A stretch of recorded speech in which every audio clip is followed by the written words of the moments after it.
Here we go, folks. One half, check. The other half still to go. Thank you for joining this video and my Jurassic World Evolution 2 park build, the Jekyll and Hyde Park.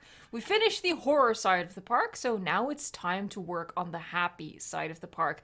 I started doing this a little bit at the start of the series, but I realized that since we were in the spooky month, that I had to focus on the horror side more, and I ended up just finishing that whole side in 9 episodes. So now we're back and we're going to be working on this side. It's not going to take 9 episodes because I'm going to be doing it in bigger chunks because, of course, we have Christmas coming up very soon. It's already past mid-November, and that is absolutely blowing my mind. It's kind of scary, but we have work to do, people. So what we're going to be working on today is sort of like a mini park within the park. So it's like it's already like 2 parks in a park, but in one of the 2 parks in a park, there's a mini park in the park of the park. I'm not making any sense anymore, but like this park is already split into 2, right? And now this happy side is gonna have like this like a self-contained area, I suppose, a dedicated area to the Lx Parasaurolophus and the quote-unquote Lx Styxosaurus. They're not called that officially, but like the bioluminescent creatures that we have in the game, right? Unfortunately, we have only 2 species.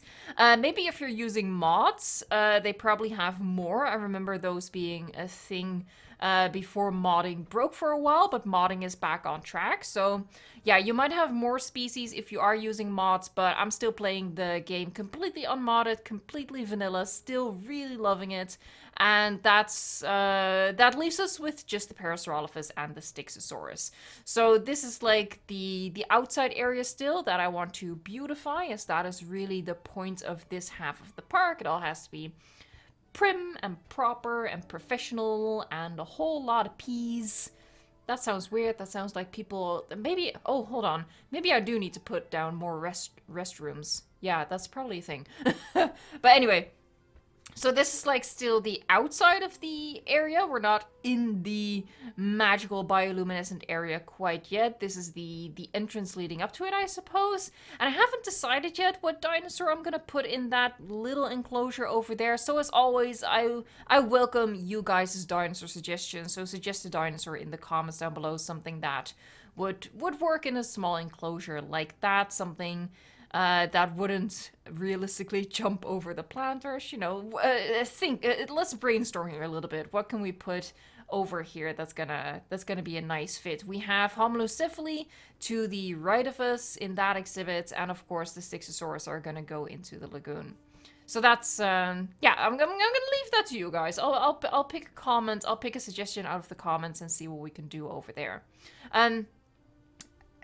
By the way, something I want to address as well, right? We're past mid-November, as I said, and unfortunately, we are also past my prediction date for the release of a DLC. If you recall, I did a video a while back, which was like my prediction video that we would have 2 DLCs coming by the end of the year, because they did the same for Jurassic World Evolution 1 during its 2 Christmases. We had 2 Christmases with that game, right? Yeah, I think so. And they did the same with Jurassic World Evolution 2. They launched the game in November, and then in December they did a DLC.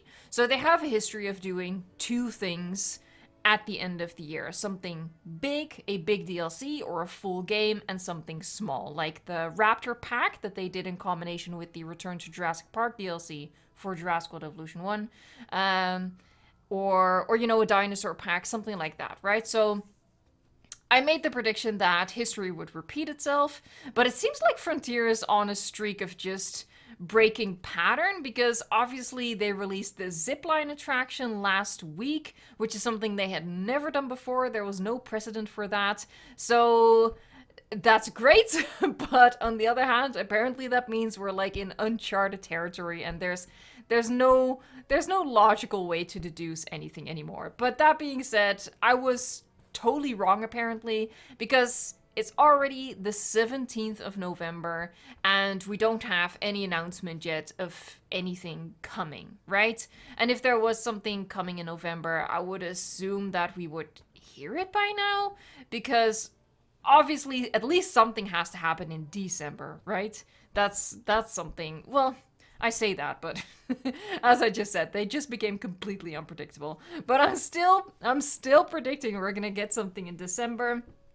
But for November, time is running out. So that's a little bit of a shame, because that means we're gonna be missing out on at least something, right? Because I predicted that we would get the Malta DLC. I've been singing that tune since the Dominion Biosyn expansion dropped. I've been saying all this time, there's stuff missing. There's no way they're not gonna add that stuff. So a Malta slash Black Market DLC is coming for sure. Watch me be wrong about that. But yeah, I'm still thinking that's gonna happen. But that means that there's no content coming for Camp Cretaceous, I guess, because we just had the Hidden Adventures episode, and it introduced an entirely new species. Season 5 introduced an entirely new species. We still miss Little Edie. Smilodon. I could go either way, whether they're gonna add that or not, I don't know, but it always felt weird to me that we didn't get Little Edie, that we didn't get Nothosaurus, and now that we might not be getting Tarbosaurus, it's just weird to me, I guess. But yeah, like I said, they are totally unpredictable at this point. But if we're only gonna get one DLC, then yeah, I feel like we're gonna be missing out on some stuff, and that's kind of sad. I mean, I'm still looking forward to what we are gonna get, but it's also uncertain now. I just wish that they would give us something to get excited about, you know? But that little rant aside, I just felt like it was important to address, right, that I was wrong. And look, nobody hates that more than me, because not because I was wrong, not like it's a pride thing, but getting 2 things would have been awesome, right? So that's what I'm upset about. I was excited about potentially getting 2 DLCs added to this game, and that appears not to be the case. So here's hoping we at least get something good in December for the holiday period. They have to do something. They have to. I mean, it's the holiday season. It's an easy sell, right? They like money. Don't we all? So let's just wait and see what they have in store for us, literally.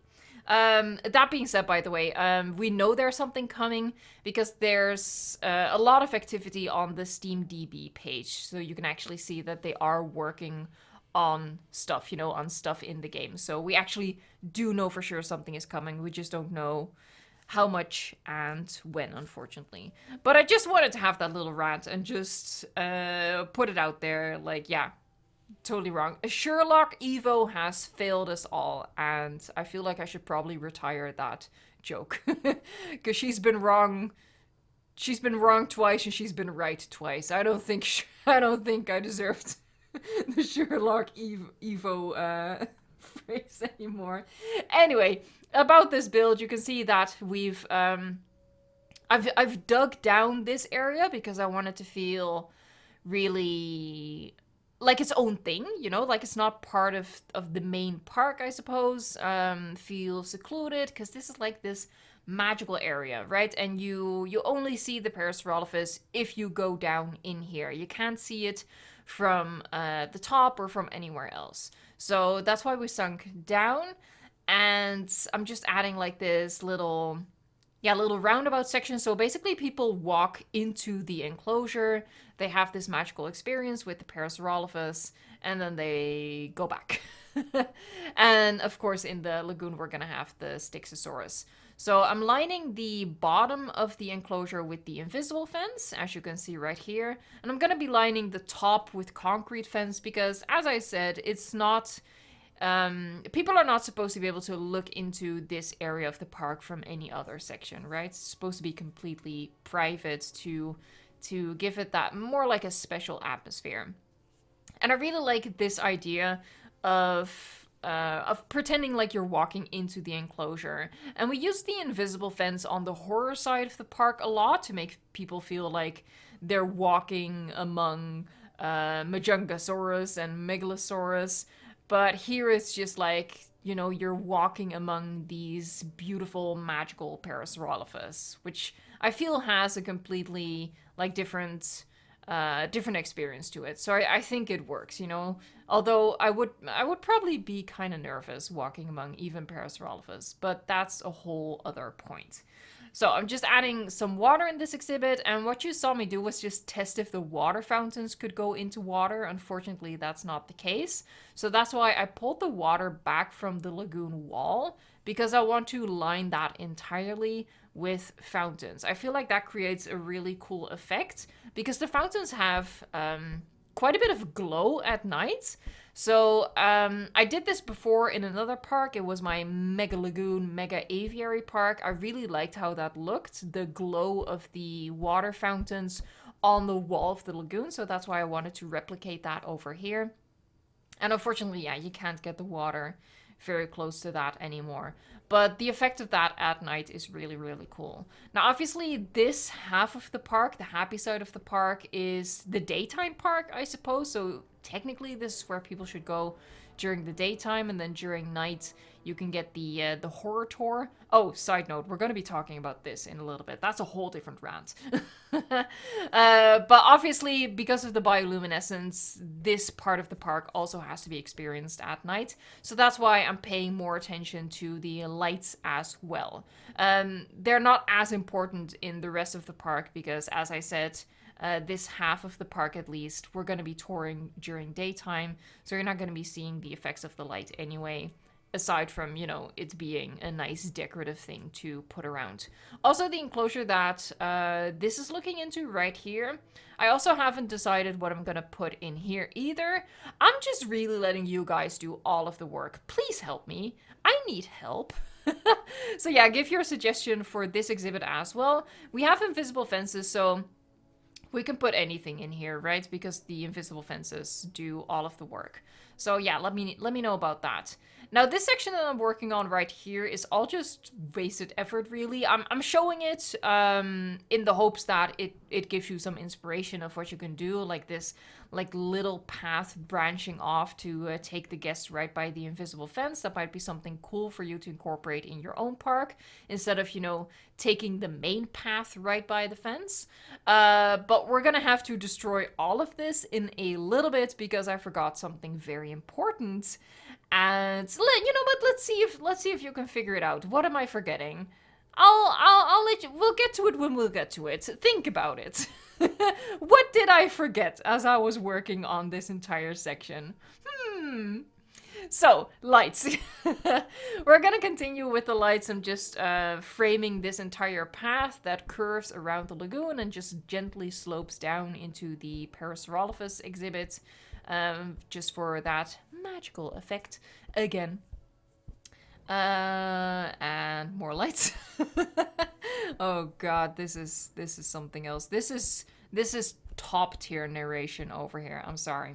What I feel like I'm probably gonna do, I think I'm gonna be like this weekend, I'm probably gonna build this entire half, and I'll just do a full-on speed build for the rest of the happy side, right? Because I really want to get to the tour and stuff like that. And also, I feel like longer building sessions do work better for me. I don't know how it is for you guys, but you know, you sort of get into the swing of things and you don't really want to stop. But for this one, I had to stop because I had to make this video. So it was like, okay, stop, Evo, stop. It's enough. You need to export this video right now and start working on that. So yeah, but I prefer building for longer periods of time. So that's probably what's going to happen from this episode forward. So it's probably gonna be, the next episode probably won't be until next Thursday, and there's a good chance that that's going to be the final building part of this park, and then the week after that we'll do the tour. And I'm gonna, just like the park is split in two, I'm gonna split the tour in two as well, so we can really focus on both atmospheres, you know, the happy side, the spooky side. And it's such a detailed park, right? It's gonna be way too long otherwise anyway, because I feel like just touring half of the park is gonna take like 40 minutes either way. So one of the things, by the way, that I really committed myself to in making these areas look distinct from one another is that on this side of the park, I'm only using the ginkgo trees, and I really like using like the cycads or cicads or however that's pronounced because they look very, very tropical and nice. And also the desert rocks. I'm only using the desert rocks on this side. And there you saw what happened. Did you figure it out? Because it took me a very long time. But I completely forgot to put a viewing gallery on the lagoon. And obviously that's kind of important. So this was just the least damage that to still make it work, right? The whole Parasaurolophus side was done. So I was like, okay, we're gonna be cutting out a little section of this exhibit over here and make it work that way. And honestly, I don't hate it. I think it looks really good, actually, that little curve in the path over there. It's just a shame that I didn't think of that right away because I could have saved myself a little bit of time with decorating the previously designed area. But I think it turned out really cool.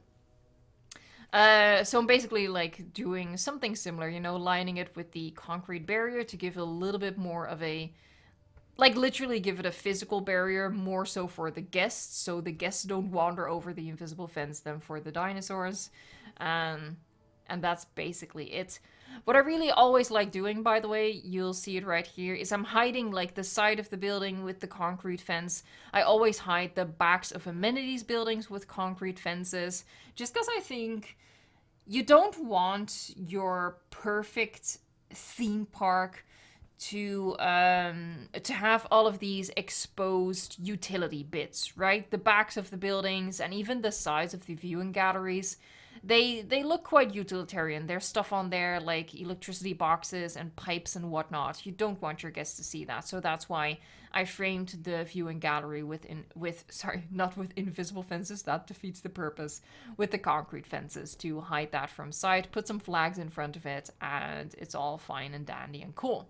As you'll note, you'll see a notification at the top. There you go. Suchomimus out of its enclosure. And earlier in this episode, here, and that's the enclosure, right? It looks complete.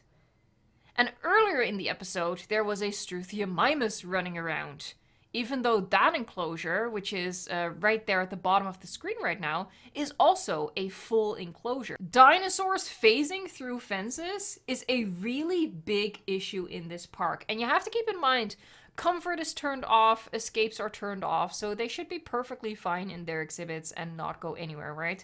But regularly, dinosaurs just walk out of their enclosures in this park specifically. I know that it's a thing throughout the game. It's like a known issue with the game that dinosaurs phase through the fences, but it's really bad in this park in particular. But here you have the end result at daytime. I think it's looking pretty cool. I added like a little circular monorail on the lagoon for something that we'll see as soon as I turn it to nighttime because I wanted to do something special. And here you go. We have the glowy underwater experience. And what I wanted was just those monorail support beams in the water so I could illuminate those with the lights. And honestly, I would have preferred if it had generated more of the pillars, but alas, I have to make do with 2. But that's an idea that I want to explore further for future builds. Put more pillars in the water and illuminate them with those lights because I think that looks really cool. Now this is the path that goes down into the Parasaurolophus exhibit, completely lined with the lights, just to set the mood, make it feel just magical, twinkling lights, whatever. It's beautiful, it's fantastical. Now I added that viewing tower in there just so guests would actually go down here. If that attraction wasn't here, my guests would not go down here, right? So that's like a little tip. If you have little sections like this and you want it to look realistic, add an attraction to these dead ends. Otherwise, your guests are not going to be here and the path is just going to look completely deserted, which I feel takes away from some of the effects of it. So that's a little tip over there. And I really loved illuminating these trees with the lights. As you can see, I did that all over the place to make them, you know, match the Parasaurolophus in how pretty they are, because they really are pretty. Okay, so that's me rambling on for a very long time, but I hope that this first dedicated part of the happy part inspired you for your own parks, give the video a like if you did indeed enjoy it. You can see right there the effects of the fountains on the lagoon wall. And I really hope that you're down for the conclusion of this park build. Thank you so much for watching, liking, subscribing, and until next time, enjoy the game.